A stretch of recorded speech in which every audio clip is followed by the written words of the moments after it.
আজ মঙ্গলবার ৪ঠা ফাল্গুন ২০২৬ সালের ১৭ই ফেব্রুয়ারি, সিংহ রাশি, সিংহ লগ্ন, লিও সাইনের জাতক জাতিকাদের আজকের দিনটি কিন্তু মধ্যম প্রকৃতির অতিবাহিত হবে।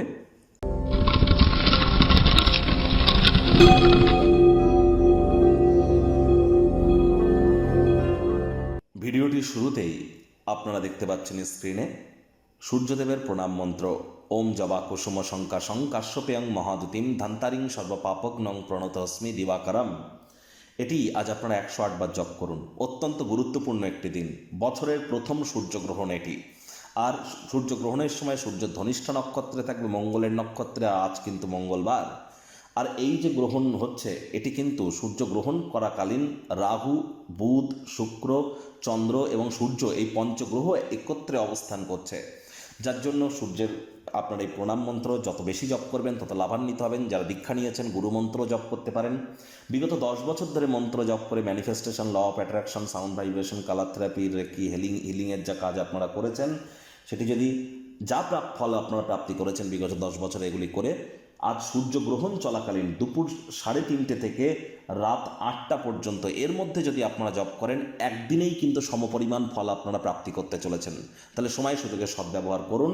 গ্রহণ চলাকালীন আপনারা একদমই বাড়ির বাইরে বার হবেন না, আগুন জ্বালাবেন না, খাদ্য খাবার খাবেন না। আর এ সময় গৃহের মধ্যে থেকে লাইট জ্বালিয়ে থাকুন এবং ঠাকুরের নাম জপ, ধ্যান, আরাধনা আপনারা করুন। চেষ্টা করুন যতটা দ্রুত সম্ভব জ্যোতিষতাত্ত্বিক পরামর্শ গ্রহণ করা যায়। বিশেষ করে যারা সরকারি চাকরিজীবী, নেতা, মন্ত্রী, এমএলএ, এমপি, শাসক দলে যারা আছেন, প্রাইভেট সেক্টরে, অ্যাডমিনিস্ট্রেটিভ লেভেলে। কারণ সূর্যের গ্রহণ তো হচ্ছে আজ, আর ঠিক দুদিন পরেই কিন্তু সূর্য রাহুর নক্ষত্র শতবিশাতে গোচর করে যাবে। ভাগ্য মিটার আজ আপনাদের বলছে 3.5 আউট অফ 10। ভাগ্য আপনাদের অনুকূলেই থাকবে। দেখুন, কোনো নেগেটিভ বা নেতিবাচক কথাবার্তা বলতে আমাদেরও কিন্তু ভালো লাগে না। তবে এই গ্রহ নক্ষত্রের হেরফের অনুযায়ী ইন জেনারেল ডেলি প্রেডিকশন আমরা প্রস্তুত করে থাকি। যাদের চন্দ্র রাশি সিংহ, মুন সাইন লিও, এই গণনা তাদেরই কিন্তু অধিকাংশ ক্ষেত্রে কাটবে। আর আজ আপনাদের রাশিধিপতি সূর্যেরই তো গ্রহণ, আজই তো সূর্যগ্রহণ। তাহলে আপনাদেরকে অত্যন্ত প্রিকশন নিয়ে চলতে হবে। আজ কায়িক পরিশ্রমের কারণে শরীরে ক্লান্তি অনুভব করতে পারেন, হুটহাট করে রেগে যেতে পারেন। রাগ কিন্তু স্বল্প পাগলামির একটি রূপান্তর মাত্র। রাগের মাথায় আপনি না চাইতেও কোনো মারাত্মক ভুল কিন্তু করে বসতে পারেন। ব্যয়বহুল একটি দিন, খরচ বাড়তে চলেছে। কষ্টার্জিত অর্থ কোথায় আপনারা বিনিয়োগ করছেন, কোন খাতে অর্থ ব্যয় করছেন, সে বিষয়ে অত্যন্ত সচেতনতা অবলম্বন করে চলুন। তা নাহলে আসন্ন সময়ে আপনারা অনুতপ্ত কিন্তু হতেই পারেন।